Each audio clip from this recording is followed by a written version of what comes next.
Okay, let's dive into this. Picture the scene. It's late at night in an engineering hostel corridor. You know the vibe, right?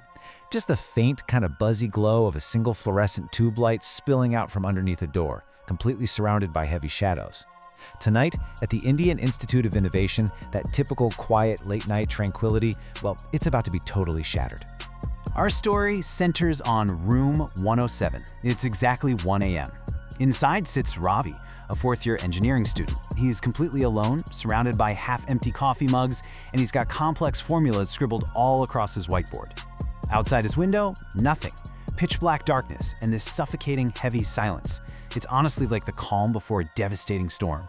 Ravi is desperately studying for a massive placement interview the next day because, well, a major tech company called Hypotenuse Technologies just visited the campus and Ravi didn't make the cut. He's heartbroken, he's anxious, and he's absolutely determined to leave literally no stone unturned for his next shot. So he's in the zone. But then, breaking right through that thick silence, comes a sudden, sharp sound from the corridor. Thunk. Now, what's really interesting about this slide is the sheer contrast between a logical, everyday assumption and an absolute nightmare. I mean, Ravi's first instinct is completely normal. He figures something just dropped. It's a college hostel, right? Weird noises are totally normal. He assumes it's probably just a drunk student stumbling around, or maybe someone making a late-night trip to the bathroom. But when he hears a low, guttural growl, literally like a wild animal pacing the hallway, he cracks his door open.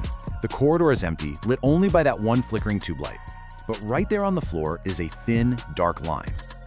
When Ravi looks closer, his blood absolutely runs cold. That is not spilled water catching the light. No way. It is a trail of thick red blood, and it leads directly past his door, going straight toward the common bathroom. Following that horrifying trail, Ravi starts hearing someone screaming. He gathers every single ounce of his courage and slowly, cautiously approaches the common bathroom, the origin point of that bloody line. What he sees next, it completely destroys his reality. He peeks inside and sees another student, absolutely covered in blood. But here's the kicker, you guys. It's not a stranger. It's Virat, his good friend, the guy he plays cricket with. But Virat is not acting like a friend right now. He has another student pinned to the ground, a first-year named Amit, and Virat is viciously, violently biting into Amit's neck. Ravi is completely frozen. I mean, wouldn't you be? He tries to step forward to actually help Amit, but Virat snaps his head up, locks eyes with him, and lets out this terrifying snarl. Moving in this really unnatural, jerky kind of way, Virat starts coming right for him. Ravi completely panics, sprints back to room 107, and slams the deadbolt shut. His heart is pounding out of his chest, and he grabs his phone. His WhatsApp is absolutely exploding.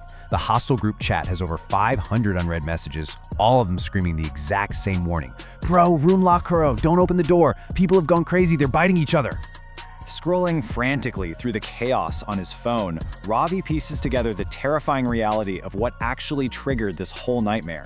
So earlier that evening, there was a pre-placement party on campus. As the panicked messages reveal, the college toppers, literally the best and brightest of the institute, drank something they definitely shouldn't have. They ingested some kind of mysterious serum, and whatever was in that drink, it fundamentally changed them. It stripped away their humanity, turning them into these violent, mindless creatures that are now actively hunting down other students, attacking them, and, this is the most terrifying part for sure, turning their victims into monsters just like them. The infection is spreading through the hostel like an absolute wildfire. And this brilliantly illustrates just how fast a secure room turns into a literal death trap. Right as Ravi reads those messages, boom, the power is completely cut. The room plunges into total darkness, illuminated only by the eerie, pale blue light from his laptop and phone screen. Then, a shadow slides into view in the gap right beneath his door. A single knock. Ravi whispers, "Who is it?" Total silence. Then, thunk, thunk, thunk. 3 heavy, impatient knocks. The door handle starts jiggling, left, right, violently shaking. Then, a heavy slam against the wood. The wooden frame actually starts to crack and splinter. Then, absolute, agonizing silence for 20 seconds. Ravi thinks it's over. He steps a bit closer to check, and actually, scratch that, he barely takes a step before the door completely explodes inward, crashing to the floor. Standing right there in the ruined doorway is Virat. He's breathing heavily, snarling with his uncontrollable rage. He looks entirely feral. As Virat lunges forward to attack, Ravi knows this is it. It's life or death.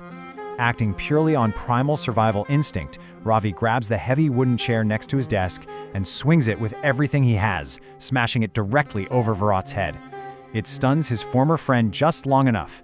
Ravi shoves him hard out of the way, bursts out of room 107, and sprints desperately down the pitch-black corridor, making a mad dash straight toward the campus gate.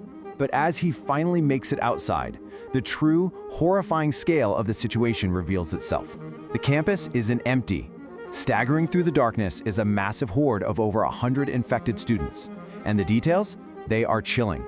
Their eyes are glowing this solid milky white. Their clothes are completely shredded from all the violent attacks. They are absolutely covered in bite marks and drenched in thick red blood. And the very moment Ravi steps out, all 100 pairs of those white glowing eyes lock directly onto him, and they start moving in his direction. Outnumbered and totally out of options, Ravi sprints for the only massive building nearby, the college library. He bursts through the heavy doors, diving deep into the massive maze of book aisles, and huddles down behind a large wooden bookshelf. His entire body is trembling uncontrollably. Through the tiny gaps in the books, he watches in pure horror as the infected students slowly filter into the library. They're just shuffling through the aisles, actively hunting him. Minutes literally feel like hours as they wander around, with some of them eventually turning and filtering back out into the night. Eventually, the library falls quiet. Ravi stops trembling. He lets out a breath he didn't even know he was holding. He thinks, just maybe, he's survived. He thinks he's actually safe. But then, drip. A single warm drop of thick red blood lands squarely on his face. Slowly, absolutely terrified of what he'll find, Ravi tilts his head up toward the top of the bookshelf. And looking down at him from the very top shelf, perched like a total predator, is Virat. Virat immediately launches himself off the top of the bookshelf, crashing down right onto Ravi. It's a brutal, chaotic ambush, and Virat's attack instantly draws the attention of the rest of the horde. Suddenly, the infected flood back into the aisle, completely swarming Ravi.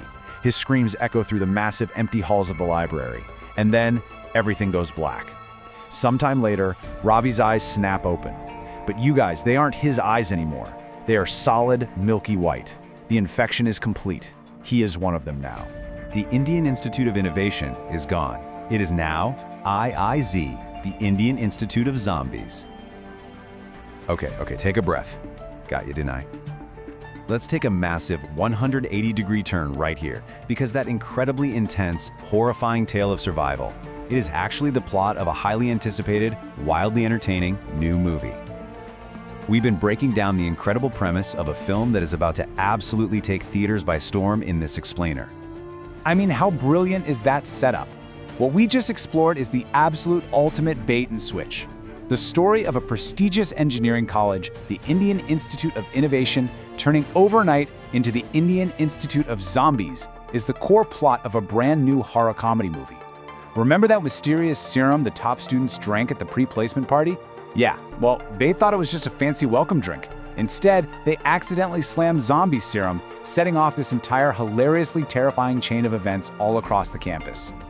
And the reason this explainer highlights such an amazing blend of genuine tension and laugh-out-loud moments is because of the incredibly bloody good pedigree behind the camera. This movie is actually penned by the legendary writers behind massive hits like Dindora, Taza Kabar, and Farzi. So you can absolutely guarantee that the sheer terror of being hunted by your undead roommates is going to be matched perfectly with hilarious, deeply relatable student survival tactics. And the best part? You really don't have to wait long. In Izzy's officially hitting theaters on May 15th. So, the absolutely crucial point here is, you need to start planning your survival team right now. Who are you bringing to survive this zombie apocalypse in theaters? Tag your own personal Ravi or Virat, grab your friends, and make sure you hit the cinemas on May 15th for IISZ. And hey, if you loved breaking down this thrilling story with us today, make sure you go subscribe to Kuni Monday for more incredible, heart-pounding animated horror stories just like this one. Stay safe out there in the hostels, everyone!